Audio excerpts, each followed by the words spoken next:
Okay, we're back with Gospel Backgrounds 39, Part 2 of the Triumphal Entry. We're going to start with the fact that the Master wept, and the Latin phrase for that is Dominus flevit, and there's a church there that commemorates the location.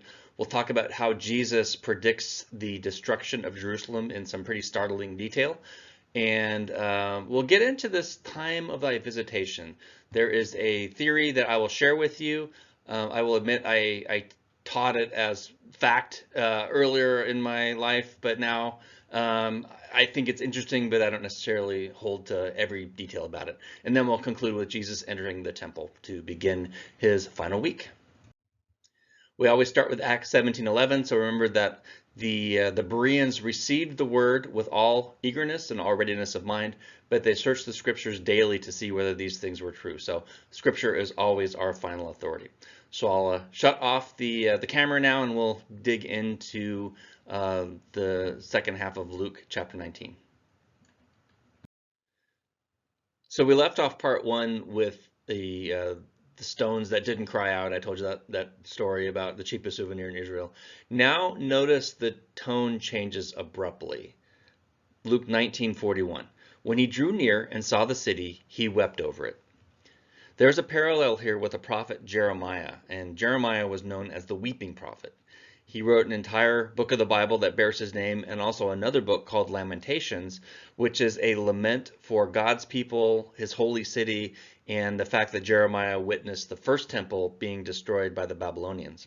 So rather similar, Jesus foresees the destruction of the second temple that will be destroyed by the Romans, and he can see it as if it's already happened because he has that viewpoint. This is the Church of Dominus Flevit, and it is actually was modern, as you can tell by the architecture. It's built in 1955, and the chapel is constructed to resemble the shape of a tear. So if you kind of see that in there, it's one of the main stopping points on a walking tour where we read and we meditate on these events on Luke in Luke 19 and overlooking the city. The Footsteps of the Messiah video, episode 8, has a beautiful segment on this location where you can get the sense of this vantage point. I'll try and show you in still pictures, but it's even more impactful when you can see it in video. So I'll include a link to that in the description. The church has a unique window that is directly opposite what is now the Dome of the Rock. And in Jesus' day, this same vantage point would have had the view directly looking into the temple almost. We believe the temple was much taller than the modern Dome of the Rock, so you can see it's pretty much at eye level. So you have to picture this scene. You know, there's a celebration, there's a party, it's a coronation almost, and the crowd's chanting and yelling, and here's our king coming to take over. But then abruptly Jesus stops, and that king starts weeping over the city. He must really love that city, is all I can say. He's overcome with emotion, and it again speaks to the humanity of Jesus, that he experienced all the same emotions we have. This is the courtyard, if you will, of the Dominus Flevit Church, and it offers a neat view of the city. It's a natural place to pause and reflect on as we're walking down. We study this passage in Scripture, and we also take a few pictures. So this is my beautiful wife, Sarah. We're here in 2010. So this is the eastern wall of the Temple Mount, and then behind here is the Al-Aqsa Mosque, and then the Dome of the Rock would be off the screen to the right. Verse 42, saying, Would that you, even you, had known on this day the things that make for peace. But now, because they don't know these things, they are hidden from your eyes. For the days will come upon you when your enemies will set up a barricade around you and surround you, hem you in on every side and tear you to the ground, you and your children within you, and they will not leave one stone upon another in you, because you did not know the time of your visitation. So verse 42, he's pronouncing a blindness, which we have to realize that's supernatural. There is a definite barrier when it comes particularly to Jewish people realizing that Jesus is their Messiah. But part of that is what Jesus said was going to happen, and B, the church has been absolutely awful in terms of representing Jesus. The atrocities done to the Jewish people in the name of Jesus has been, unforgivable, inexcusable. Starting with way back the persecutions, and then in the Middle Ages we had the Inquisition, and then it didn't get much better in the Reformation because Luther and Calvin were wildly anti-Semitic. Luther started out, he seemed like he was okay, but it didn't. Then at the end, he wrote some embarrassing stuff. That's awful. Anyway, so that's verse 42. So this blindness, Paul says, is temporary, and it will be lifted one day. Then verse 43 and 44 are talking directly about the destruction of Jerusalem, and this happened 70 years, I'm sorry, 80, 70, so 40 years after after this event, if we believe it was AD 30 or 38 years or however long. The detail here is incredible, and we'll look at some of this on some slides coming up. But so when he talks about surround you and hem you in, the Romans were experts at siege warfare, and when they dug in, they played to keep. So their goal was to starve you out. Eventually, they went in and attacked, so tear you down. You and your children. There are gruesome stories of attacks on pregnant women, and I will let you read verse 44 and then use your imagination on what might have happened there. And then finally, the last part about not leaving one stone upon another. This was literally fulfilled, and I have a picture of this to prove it in a couple of slides.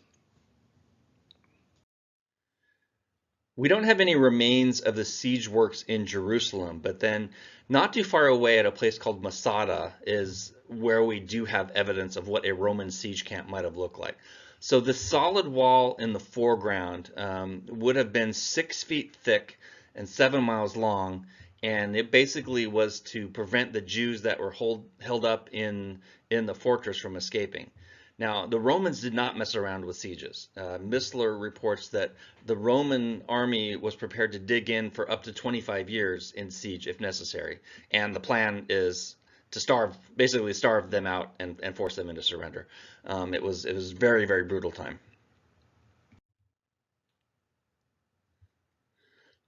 There is actually a siege ramp that was built at Masada, so that it's on the fortress is on a cliff and kind of sticks out. So from the ground level, the Romans built a ramp in which they ran something like this battering ram up and kind of pummeled the casement, pummeled the wall, and eventually broke in. So while we don't have evidence of the siege works in Jerusalem, we do have evidence the fact that it was burned to the ground. So this says they will beat you and your children within you down to the ground in 19 verse 44. This is called the Burnt House, and it's a museum in the Jewish quarter of Jerusalem. And basically it was just evidence that the Romans just burnt everything. And apparently the archaeologists who were digging this just came out covered in soot day after day just because of the depth of it. So the burnt house it was in Upper City, it was called that time, possibly owned by someone who was in the priesthood. And you go there today and there's a film or a dramatization that they show you of kind of capturing the political tensions of the day. You had these zealot sympathizers who wanted to take control. You had this group who wanted to make peace with the Romans so they could live. And then you had kind of this family caught in the middle. So this is just kind of an average house. They found barrels, ovens, lots of vessels, tables, perfumes that were just covered in soot because Jerusalem had been burned to the ground. This is a coin from, this says AD 71. They started minting these coins in 69, even 1 year before the actual fall of Jerusalem. And I'm indebted to Dr. Robert Cargill. He's now the publisher of Biblical Archaeology Review. He did a great course on the history of Jerusalem. I think he was at UCLA back in 2010 and 2011. So he made this comparison. He says, you know how when a sports team today wins a championship, they're very gracious, right? They go out of their way to say that my opponent was worthy and they deserve to be here. They were great competitors and all that. And then Cargo points out it just wasn't that way in the ancient world. It was pretty much trash talk all the way around. So if you were vanquished, your opponent let you know in no uncertain terms that you were vanquished. The Assyrians were probably the best at this, but the Romans did pretty good as well. So what the Romans did was they customarily minted coins that celebrate and advertise their great victory, and then forced their vanquished people to traffic in those coins. So this coin celebrates the defeat of Judea, and what it says here along the side is Judea capta. So Judea is captured or conquered or whatever. This is a picture of Vespasian himself, the emperor. He's standing in military dress. He's got a spear in his right hand. He's got a long dagger in his left hand. And then here you have vanquished, the daughter of Jerusalem, vanquished, crying, weeping under a palm tree. And so it's just this kind of in your face. Don't ever try this again. We're Rome, by the way. This is what happens when you go against us. And of course, the Jews did not like any kind of graven images. And so here you've got, an image of a man and a woman. So that alone would have been enough to cause offense. But this is just very much the way things went back in that day. If you get a chance to go to the British Museum, there are these carvings by the Assyrians, and the Assyrians are masters at this. And so you can go into one of their halls and just see, how great Assyria and how great Nineveh was. And there's all these pictures of these, vanquished conquest people being let off in slavery and that kind of thing. So really quite fascinating. The Romans also gloated by building commemorative monuments. We build monuments today to, remember people of the past. Well, the Romans did the same thing, only it was events. So this is interesting because you can clearly see the Jewish menorah that is being hauled off from the temple. This is in the Arch of Titus, and it's located in the city of Rome today. What is fascinating about this prophecy that Jesus gave is that they will not leave one stone set upon another. And at first you could read that and go, yeah, okay, we get it. He's just saying the city is going to be destroyed. When you go to the Temple Mount area, it's the western wall of the Temple Mount, but it's not where all the people are because it's at the far southwestern end. So the western wall, if you can follow my pointer, would be kind of off in this direction up here. The western wall, that is the holy site. What they uncovered was these massive stones. And archaeologists believe that these are the stones that were pushed down from the western wall during the destruction in 70 AD. Look at the person at the top of the stairs compared to these stones. That gives you a feeling for the size. So it reminds you. Then you come back to the prophecy. They won't leave one stone upon another, and then you realize that was literal. They literally took stone by stone from the temple and then cast it down into the area below. So it's startling how literal prophecy can be. So it's stunning. This is one place you can go in Israel. You can, if you get close enough, you can literally touch fulfilled prophecy, and it's really, really neat to be there. Jesus concludes in verse 44 by saying, all this destruction is going to happen because you did not know the time of your visitation. People a lot smarter than I am made a connection between this statement and some prophecies in Daniel chapter 9, which we'll look at in a minute. If nothing else, this discussion will get us into Daniel 9. So for that alone, it's worth digging into the word.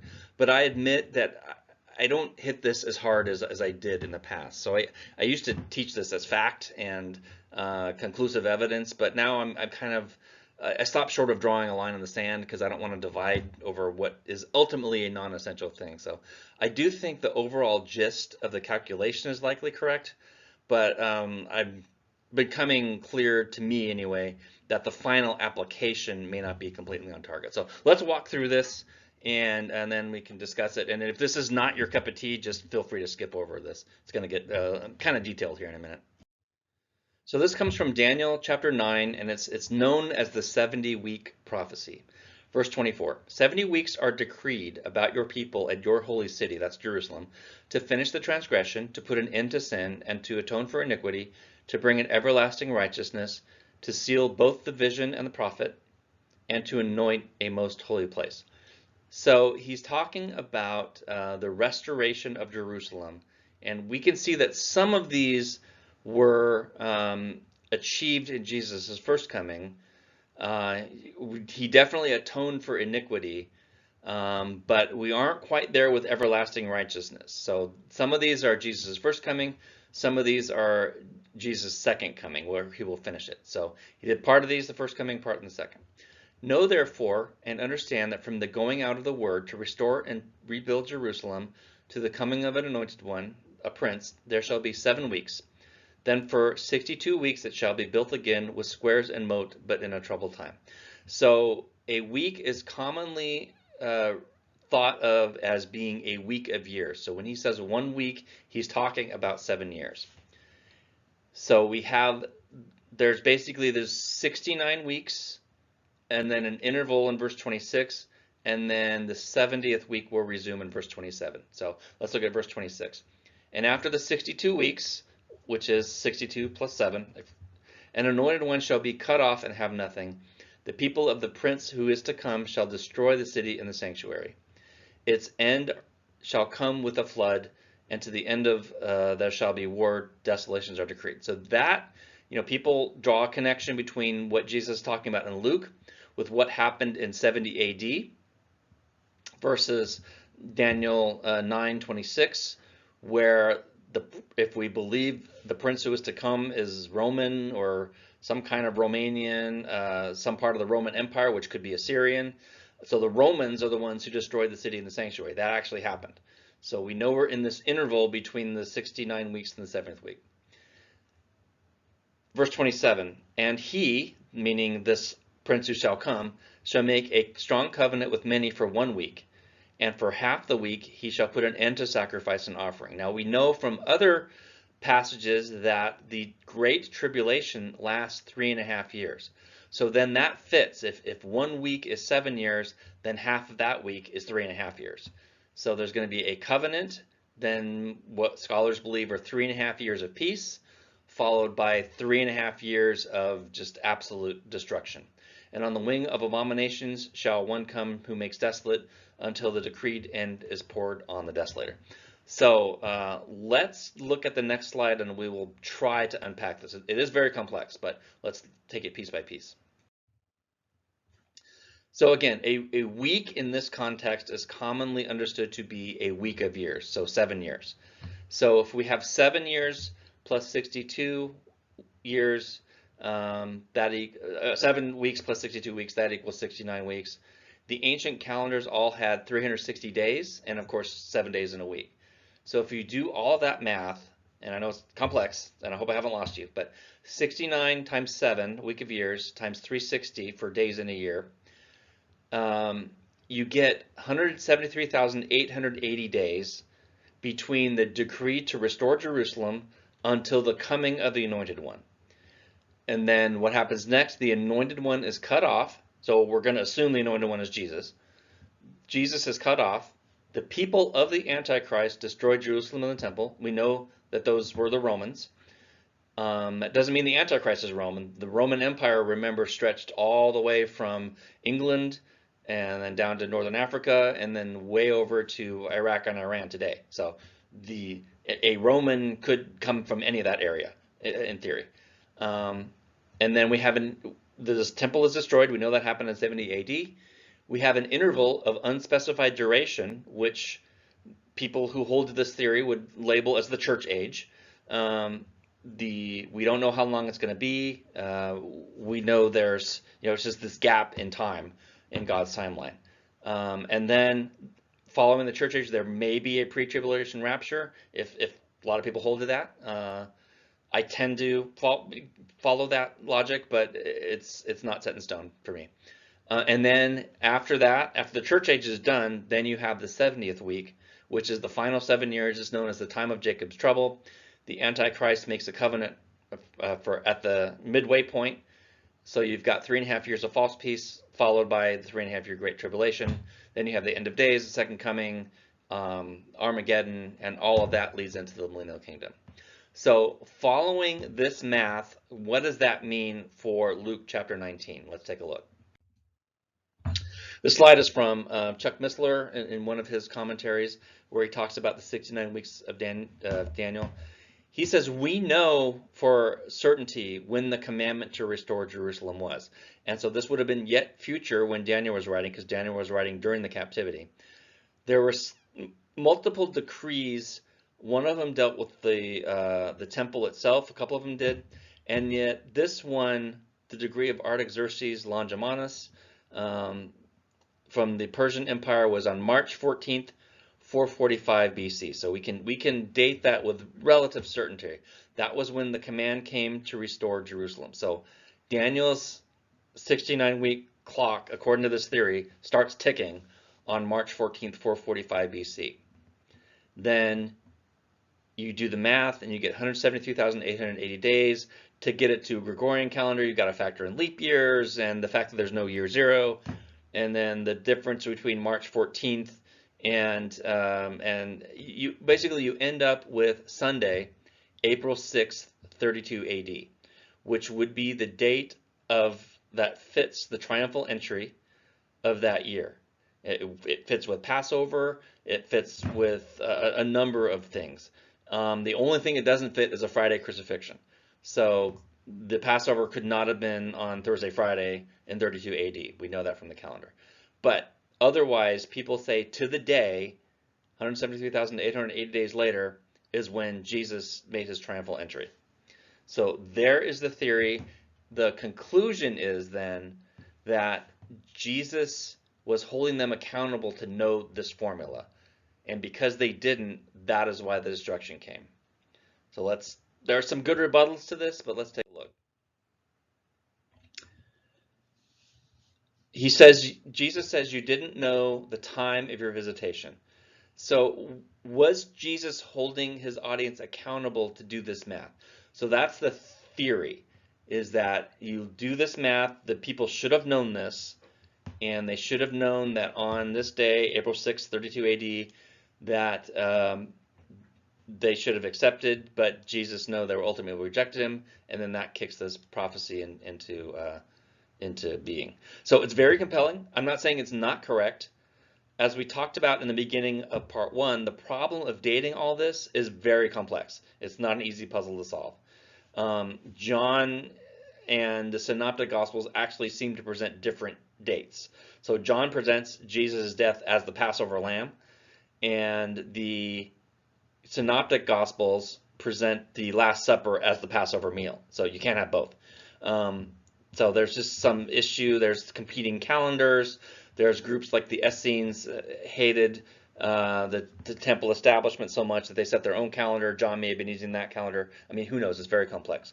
So even beyond that, where I get uneasy is that proponents of this theory, they will say that the reason all of these woes of Luke 19 came down was that Jesus was holding them accountable to know this formula.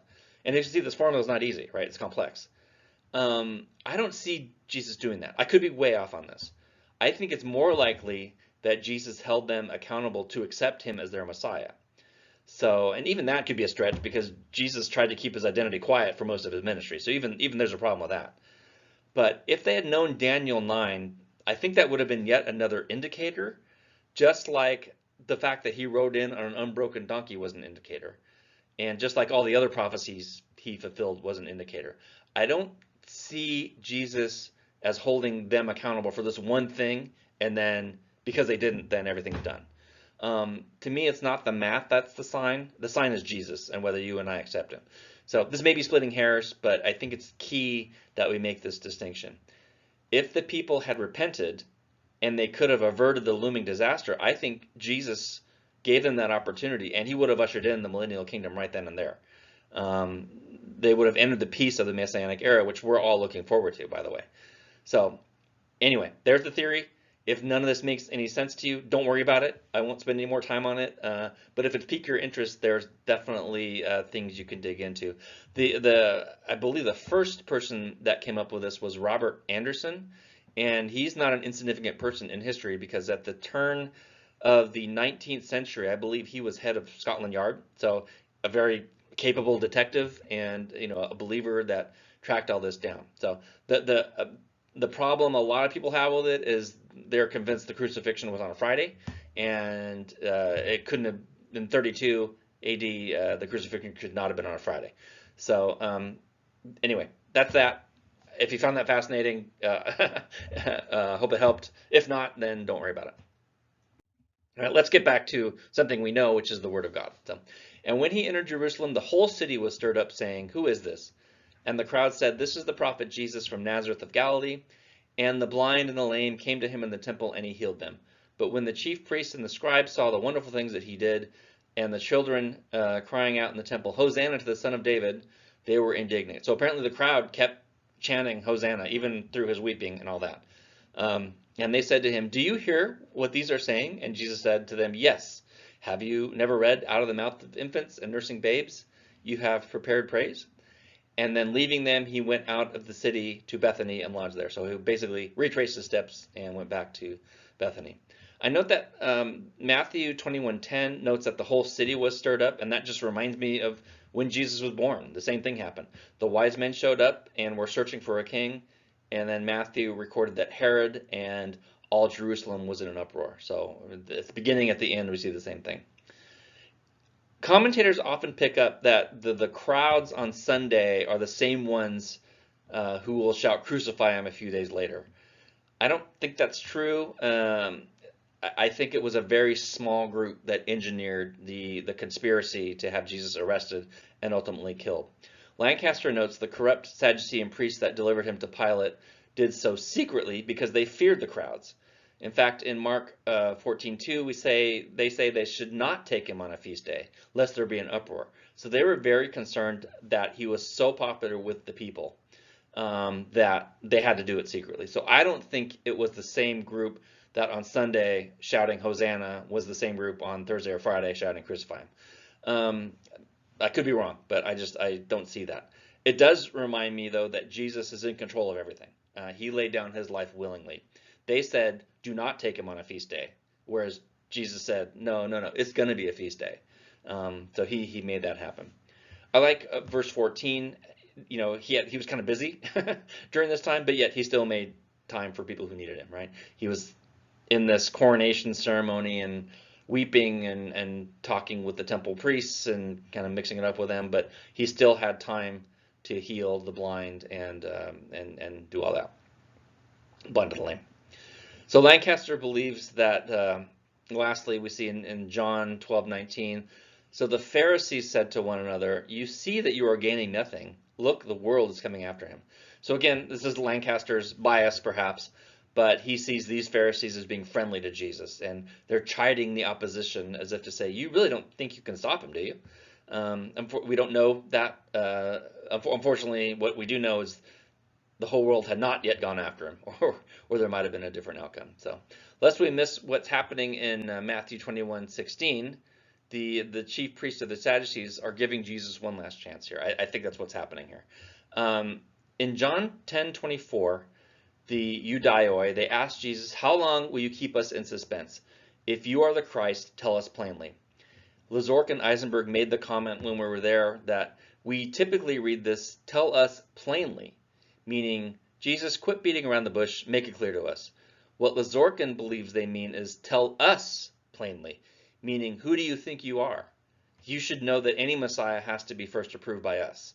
So here perhaps they are giving Jesus one last chance in, do you hear what these people are saying? And really what they're saying is, all you have to do is deny what the crowds are saying about you, and then we won't have any problems. And of course, Jesus didn't, wouldn't, and couldn't do that. He refused to silence the crowds.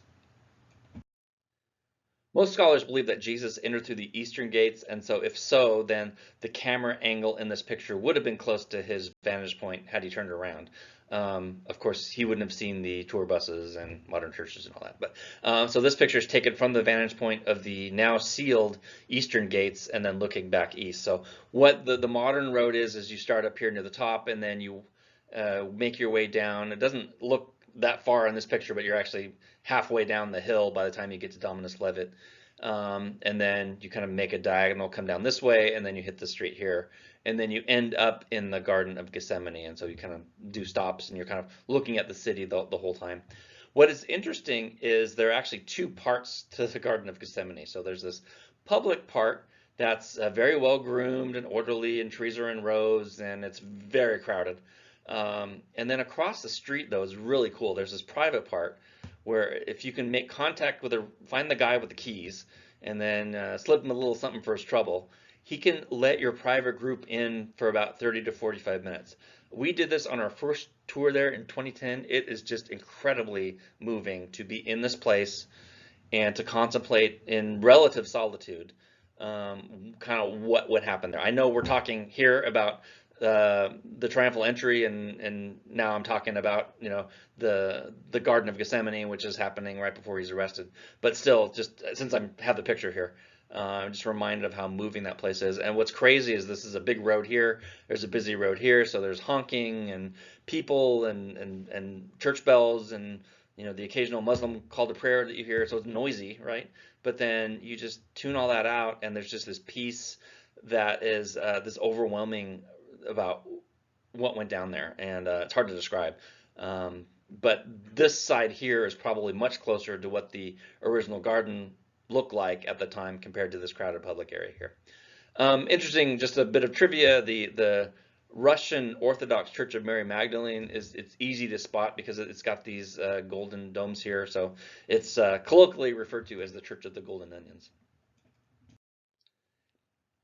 Here's what the Eastern Gate looks like today. So the previous photo was taken from the spot, only turned around, and now we're facing the temple area. In order to block, and I'll use that term in quotes, block the Jewish Messiah from fulfilling Zechariah's prophecy, which said the Messiah would enter through the Eastern Gates, the Muslims in the 9th century walled this up, and it's been walled up ever since. And they also created a Muslim cemetery in the foreground here. Their thought was that no self-respecting Jewish Messiah would ever set foot in a Muslim graveyard only to encounter a gate that was sealed shut. First of all, I don't think they know our Messiah very well. That I don't think either of those two obstacles would present a problem. And what's interesting is many Christians would say that, hey, they're actually fulfilling prophecy by walling these gates up. Ezekiel 44 says, "They brought me back to the outer gate of the sanctuary, which faces east, and it was shut. And the Lord said to me, This gate shall remain shut, it shall not be opened, and no one shall enter it. For the Lord, the God of Israel, has entered it, therefore it shall remain shut. Only the prince may sit in it to eat bread before the Lord. He shall enter by way of the vestibule of the gate, and shall go out the same way." So Messiah is going to have no problem getting through these gates here. I'll close with this. A Jewish sage was studying Daniel 7:13. "I saw in the night visions, and beheld, with the clouds of heaven there came one like a son of man, and he came to the Ancient of Days and was presented before him." So the sage quickly realized this was talking about the Messiah and his coming to earth. Then the same person read Zechariah 9:9, which we've been talking about. "Rejoice greatly, O daughter of Zion. Shout aloud, O daughter of Jerusalem. Behold, your king is coming to you. Righteous and having salvation is he. Humble and mounted on a donkey, on a colt the foal of a donkey." He noticed then a contradiction. Is Messiah coming on the clouds of heaven, like in Daniel, or is he coming lowly on a donkey in Zechariah? And his conclusion was, if that generation merits redemption, Messiah will come with the clouds of heaven. If they do not, he will come to them humble and mounted on a donkey. So what we Christians would see is that there are two separate comings of one person. A lot of Jewish people see there's two separate Messiahs. There's a Messiah ben Joseph who comes to suffer, and a Messiah ben David, or Messiah son of David, who comes to rule. The bottom line is what we're doing here is we want to be found worthy. When the Lord returns, whether it's through the rapture or via the second coming, wherever he finds us, I pray that we are all found worthy to receive him when he comes again. There is a following the Messiah episode that ties into what we're talking about here. It's Jesus' last Passover, and it's episode 8, and I'll have the YouTube link there in the description. Optionally, you can stop at 8:55, but if you want to see the whole thing through the whole Last Supper and all that, you can watch the whole thing. All right, so to wrap this up, we'll end with some application questions. Which part of the triumphal entry stands out most to me? So as you are reading the story, as I read the story again, which part makes the most impact and which kind of catches our attention? And on that note, which part may be different than what we may have learned previously before watching this? Is there anything new that kind of points out when we take a look at the historical and geographic context? What would have been going through my mind had I been making that walk? So either, let's say you were Jesus, what would you have been thinking? Would you have been weeping? Would you have been excited? What if you were one of the crowd, right? Would you have been shouting for Hosanna and the King? And then how would you take the news that, well, he didn't come to conquer this time. He came to lay his life down for us. What can I learn from the fact that in his moment of triumph, so it is called the triumphal entry, but right in the middle of that, Jesus weeps for Jerusalem. He breaks down and he cries and he gives this prophecy of the destruction. And so what does it tell us about Jerusalem, that our Lord loved the city so much that it brought him to tears to think of how the rejection affected him? So we'll leave it at that, and we will catch you on the next video. So thanks.